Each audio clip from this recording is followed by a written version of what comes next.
եթե խոսենք, բարեփոխումները կարող ենք երկու հիմնական մասի բաժանել, որոնց մի մասը վերաբերվում են հենց շահառուներին, այսինքն նրանց կողմից այս ընթացքում բարձրաձայնված խնդիրներին, առաջարկներին, իսկ մյուս մասը վերաբերվում են պետության եւ ֆինանսական կազմակերպությունների միջև փոխհարաբերություններին, այդ թվում ֆինանսական ռեսուրսների կառավարման, ավելի արդյունավետ գործիքակազմերի ներդրմանը։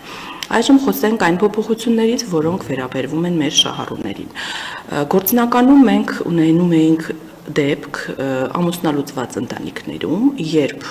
երեխաները անչափահաս մի ծնողի խնամքին էին, իսկ ծրագրին դեռևս դիմում էր մյուս ծնողը։ Եվ այս դեպքում մենք ունենք խնդիր, քանի որ մինչ այս փոփոխությունը անչափահաս երեխան, քանի դեռ իր իրավունքը հավաստագիր ստանալու չէր իրացրել որևէ ծնողի հետ, մյուս ծնողը չէր կարողանում դիմել։ Այժմ կարգավորումն այնպես է, որ եթե կա դատարանի վճիռ առ այն, թե ում հետ պետք է բնակվի անչափահաս երեխան, համակարգը եւս այդպես է արձագանքում, այսինքն երեխան որպես ընտանիքի պարտադիր անդամ համարվում է այն ընտանիքում պարտադիր անդամ, ում դատարանի վճռով վերագրված է այդ իրավունքը, իսկ եթե չունենք դատարանի վճիռ, իրավունքը ավտոմատ վերագրվում է մայր ծնողին, եւ հիմնականում մեզ մոտ խնդիրը հենց ցակել էր հայր ծնողների մոտ, ովքեր չէին կարողանում դիմել, քանի դեռ մայր ծնողը երեխայի հետ իրավունքը չէր իրացրել։ Եվ այս պահից սկսած բոլոր այն ամուսնալուծված ծնողները, որոնց խնամքին չէ երեխան, կարող են այլևս դիմել եւ ստանալ հավաստագիր առանց դիմում հայտարարության մեջ անչափահաս երեխայի տվյալը լրացնելու, քանի որ այդ իրավունքը այլևս վերագրված է կամ դատարանի որոշմամբ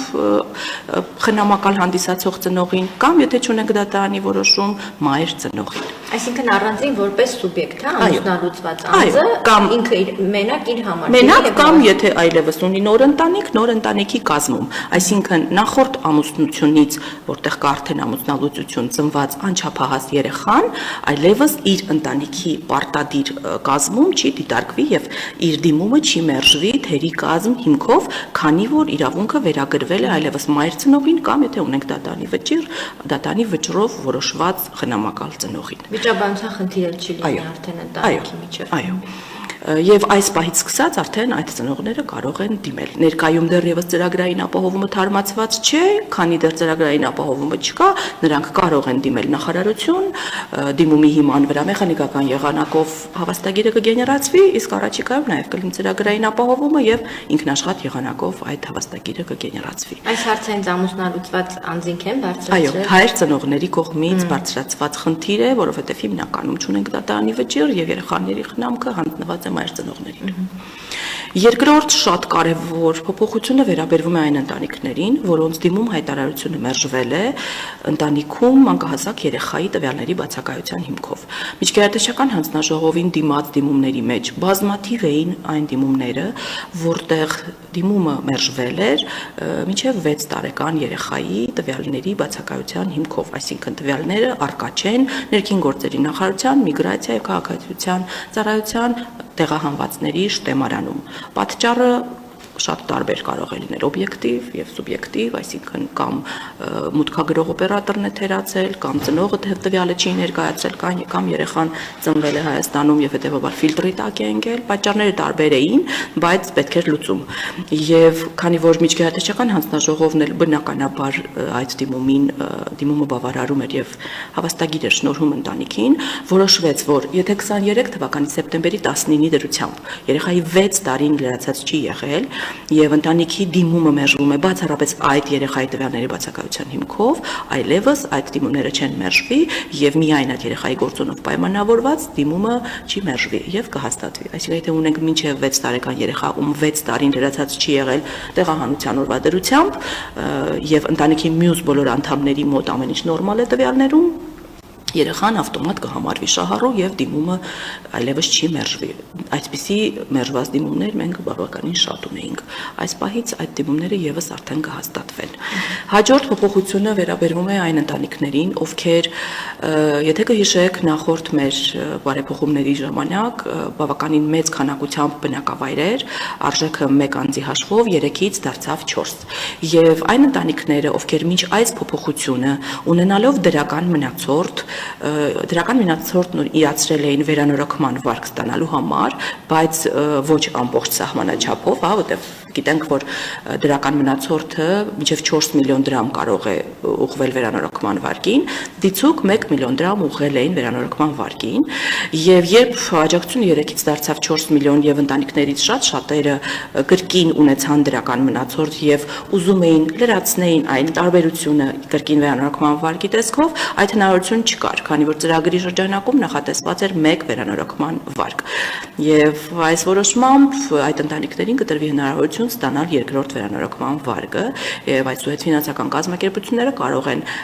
այն ընտանիքներին, ում մեկ անգամ տվել էին վերանորոգման վարկ, տրամադրել եւս մեկը, բայց հիշեցնում եմ կրկին սահմանաչափի շրջանակում, այսինքն սահմանաչափը չի փոխվել, շարունակում է մնալ 4 միլիոն դրամ ընտանիքի հաշվով, որը ընտանիքի 6-րդ անդամից սկսված ավելացվում է յուրաքանչյուր 6-րդ եւ հաջորդ անդամի հաշվով 800,000 դրամի չափով, բայց ոչ ավել, քան 8 միլիոն դրամը մեկ ընտանիքի հաշվով։ Եվ այս պահից սկսած արդեն մեր հայրենակիցները կարող են դիմել եւ ստանալ երկրորդ վերանորոգման վարկը, եթե դրա կարիքը կա։ Մեկ այլ փոփոխություն, որը կրկին դրական մնացորդի իրացմանն է վերաբերվում էր այն ընտանիքներին, ովքեր հավաստագրով ձեռք են բերել անհատական բնակելի տուն, որը ունի վերանորոգման կարիք, բայց ընտանիքը ունի դրական մնացորդ եւ ցանկանում է այն ուղղել այդ տան վերակառուցմանը, օրինակ երկրորդ հարկ ավելացնեն կամ տնամերձ տարածքում, նոր շինություն կառուցելուն, որը մինչ այս ֆինանսական կազմակերպությունների վերանորոգման վարկի պորտֆելում ներառված չէր եւ նրանք չէին կարող վերանորոգման վարկի շրջանակում տրամադրել նման աշխատանքներ իրականացնելու համար նախատեսված վարկ եւ այս պահից սկսած այդ փոփոխությունը եւս արդեն իրականացված է եւ այն մարդիկ, ովքեր ձեռք են բերել անհատական բնակելի տուն եւ ցանկանում են այն վերակառուցել կամ տնամերձ տարածքում որևէ նոր շինություն կառուցել, արդեն կարող են դիմել ֆինանսական կազմակերպություն, այն նույն բանկը, որտեղ իրացրել են հավաստագիրը եւ ստանալ վերանորոգման վարկ, որը կուղղեն այդ աշխատանքների իրականացմանը։ Մեկ այլ շատ կարևոր փոփոխությունը վերաբերվում է հավաստագրերի միավորմանը։ Այստեղ հիմնականում խնդիրը առաջացել էր այն ընտանիքներում, որտեղ ընտանիքի 1 կամ 2 անդամը քաղաքացիություն ստանալու հետ կապված ունեին որոշակի խնդիրներ, դա հիմնականում վերաբերվում է ավելի տարեց անձանց, ովքեր ունեն փաստաթղթերի հետ կապված խնդիրներ, այսինքն փաստաթղթերը պահպանված չեն, կա փաստաթղթերի կրկնօրինակները վերականգնելու կարիք եւ մի փոքր ձգձգվում էր քաղաքացիության ստացումը, ըստ այդմ նաեւ ծրագրին դիմելը, բայց որպեսզի չտուժեն ընտանիքի մյուս անդամները, հնարավորություն է տրվում, որպեսզի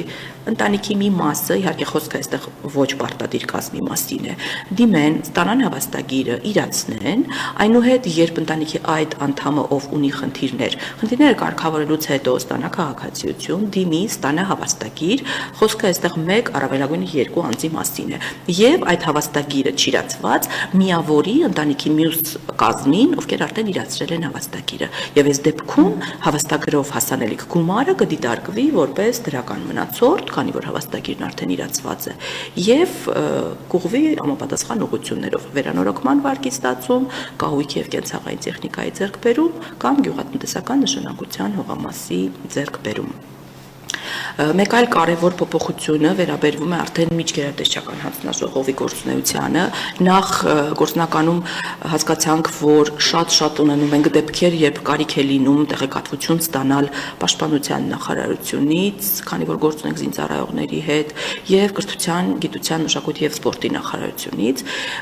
եւ որպեսզի աշխատանքներն առավել արդյունավետ կազմակերպվեն, որոշում կայացվեց, որ միջգերատեսչական հանձնաժողովի կազմը կհամալրվի այդ գերատեսչությունների ներկայացուցիչներով եւ արդեն հաջորդ նիստին մենք կունենանք նաեւ ներկայացուցիչներ այդ գերատեսչություններից, ինչը էապես կհեշտացնի միջգերատեսչական հանձնաժողովի աշխատանքը եւ ավելի արդյունավետ կդարձնի այն։ Նաեւ միջգերատեսչական հանձնաժողովը այսուհետ հնարավորություն կունենա ուսումնասիրել այն դիմումները, որոնք մերժվել են գույք ունենալու հիմքով։ Եթե նախորդիվ գույք ասելով հասկանում ենք միայն գնման իրավունքը, որը ներկայ ներկայում օտարված է, բայց համապատասխան ժամանակահատվածում, որը ծրագրի շրջանակում է դիտարկվում, դա տեղահանության օրվա դրությամբ եւ մեզ դիմելու օրվա դրությամբ է, այդ օրվա դրությամբ ունեցել են, բայց ներկայում օտարել են տարբեր պատճառներով եւ օրինակ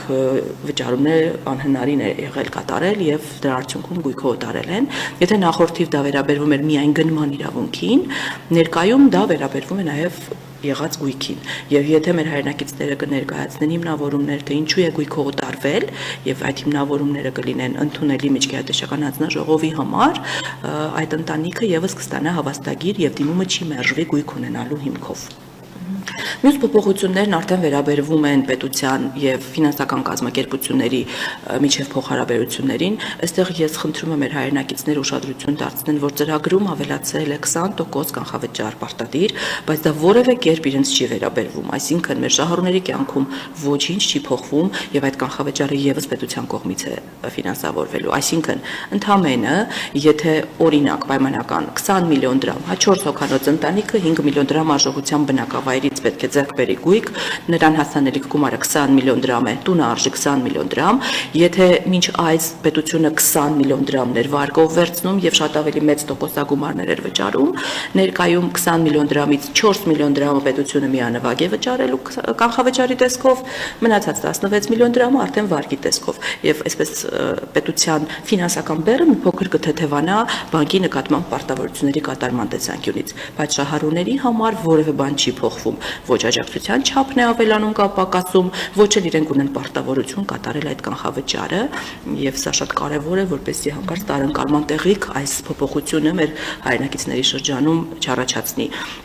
Եվ եւս մեկ փոփոխություն, քանի որ ծավալները գնալով մեծանում են եւ ֆինանսական կազմակերպությունների, բանկերի սեփական ռեսուրսները ժամանակի ընթացքում արդեն կսկսեն չբավականացնել,